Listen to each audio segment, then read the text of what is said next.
دەوڵەتی تورکیا لە ساڵی 1983 ڕێکەوتنامەیەکی ئەمنی و سەربازی لەگەڵ حکوومەتی عێراق واژۆ کرد. ئامانجی ڕێکەوتنامەکە لەو کاتەدا بۆ سنووردارکردنی چالاکی جوڵانەوە کوردیەکانی باکوور و باشووری کوردستان بوو. دەوڵەتی تورکیا با پشتبەستن بەم ڕێکەوتنامەیە یەکەم ئۆپەراسیۆنی سەربازی خۆی لە ساڵی 1983 بە بەشداری 7,000 سەرباز لە ژێرناوی ئۆپەراسیۆنی چاودێریکردنی گەرم دەست پێ کرد.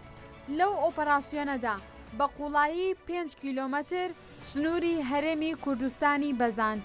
ڕووداوەکانی ساڵانی 1970 تا 1991 کە خۆیان بینیەوە لە کۆتایی هاتنی شەڕی ئێران و عێراق هەلی بەخشێت تورکیا کە سوود لە بۆشایی ئەمنی سەرسنوورەکان وەربگرێت و جارێکی دیکە دەستی کردەوە بە ئەنجامدانی ئۆپەراسیۆنەکانی لە دەرەوەی سنووری وڵاتەکەی خۆیدا. بە تایبەتیش پاش دامەزراندنی حکوومەتی هەرێم و دروستبوونی پەیوەندی لەو نێوەندەدا ئۆپەراسیۆنەکان بۆ قوڵایی خاکی عێراق دەستی پێکرد. ئۆپەراسیۆنی سوپەرگا گسگلێدان لە مانگی ئابی 1991 دەستی پێکرد. هێرشەکان لە ساڵانی دواتردا بەردەوام بوون. هەروەها ئۆپەراسیۆنی دەرەوەی سنووری لە 28 کانونی دووەمی 1994 دژی کەمپی زەڵێ ئەنجامدا. ساڵێک دواتر ئۆپەراسیۆنی چەلیک ئاسنی بە بەشداری ژمارەیەکی زۆر سەرباز بۆ سەرخاکی هەرێمی کوردستان ئەنجامدا و نزیکەی 45 ڕۆژ بەردەوام بوو. لە دوای ئەو ساڵش تورکیا پلانی ڕوبەڕووبوونەوەی گۆڕی.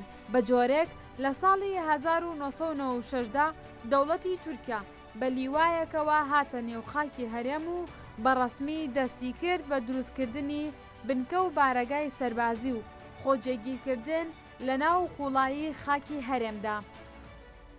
لە ساڵی 1997 ئۆپەراسیۆنی چەکوشی ئەنجامدا. دوای ئەوەش لە ساڵی 1998 تا 2000 ئۆپەراسیۆنەکان لە ژێرناوی چەکیچی، موراد و سندویچ بەردەوام بوون. دەوڵەتی تورکیا تا ئەمڕۆ بەردەوامە لە ئۆپەراسیۆن و لەشکرکێشەکانی بۆ ناو خاکی هەرێمی کوردستان.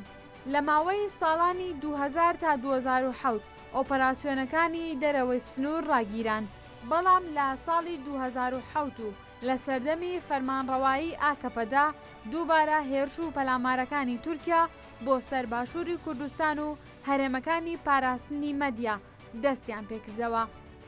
دواتر لە 1 کانونی یەکەمی 2007 تا ساڵی 2008 تورکیا هێرش و ئۆپەراسیۆنی زەمینی بۆ سەرناوچەی خواکوورک و هەرێمی زاب بەرفراوانتر کرد.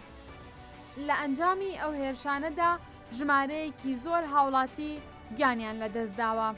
لە ساڵی 2007دا لە چوارچێوەی دەستپێکی پرۆسەی چارەسەر پەلامار و هێرشەکان تا ڕادەیەک خاو بوونەوە و پارتی کرێکارانی کوردستان پەکەکەش ئاگربەستی ڕاگەیاند. لە ساڵی 2015دا بە هێرشێک دەوڵەتی تورکیا ئاگربەستی شکاند و دەستی کردەوە بە هێرشی ئاسمانی. ئەمجارە هەرێمەکانی قەندیل، مەتینە، حەفتانین، ئاڤاشین، خواکوورک، خنێرە و گارەی بە 50 فڕۆکە بردومان کرد. لە ساڵی 2007دا لە ناوچەی شەمزینانی جوولەمێرگەوە بە کۆپتەر ژمارەیەکی زۆر سەربازی دابەزاند و لە ناوچەی لێلکان، چیادێڵ و چەند شوێنێکی تر بنکەی نوێی سەربازی دروست کرد. لە 27 ئایاری 2019دا ئۆپەراسیۆنی پەنجەی دەست پێکردەوە. دوای ساڵێک دەستپێکردنی هەردوو ئۆپەراسیۆنی چنگی هەڵۆ و چنگی پڵنگی ڕاگەیاند بۆ ناوچەی هەفتانین لە سنووری زاخۆ. هەر لە ژێرناوی چنگی هەڵۆدا لە ساڵی ڕابردوودا هێرشیان کردە سەر چیای گارە. لە هەموو ئۆپەراسیۆنەکان و لە ئۆپەراسیۆنی چیای گارەشدا گەڕیلاکانی کوردستان بەرخۆدانێکی مەزنیان تۆمار کرد و تەنها لە ماوەی هەفتەیەکدا شکستی ئۆپەراسیۆنەکەیان ڕاگەیاند. دواتر لە 23 نیسانی هەمان ساڵدا با قبول نەکردنی شکستەکەی چیای گارێ دەوڵەتی تورکیا هێرشی داگیرکاری دەست پێ کردەوە. بەڵام لەو ئۆپەراسیۆنەشدا ئامانجەکانی دەوڵەتی تورکیا هەرزوو شکستیان هێنا. لە حەڤەی نیسانی ئەم ساڵیشدا لە ژێرناوی ئۆپەراسیۆنی کلیلی چنگ بەچڕی بۆردومانی ناوچەکانی شیلاتزێ، دێرەلوک، زاپ و ئاڤاشین و چیای کوڕەژارۆکرا. ئەمەش لە کاتێکدا بوو لە 15 ئەم مانگەوە هێرشی ئاسمانی بۆ ئەو ناوچانە دەستی پێکردووە و تەنها لە ماوەی 4 ڕۆژدا 147 هێرشی ئاسمانی ئەنجامدرا.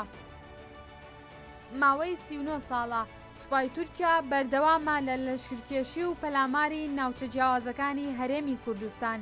ئەمە لەلایەک جۆرێکە لە پێشێلکاری یاسای نێودەوڵەتی و سەروەری عێراق. لەلایەکی دیکەوە هەنگاوێکی دیکەی داگیرکاریە بۆ زیندووکردنەوەی میساقی میلی و خەونی دەوڵەتی عوسمانی. هەروەها بە پاساوی بوونی پارتی کرێکارانی کوردستان پەکەکە لە چیاکاندا پەلاماری دەستکەوتەکانی کورد دەدات.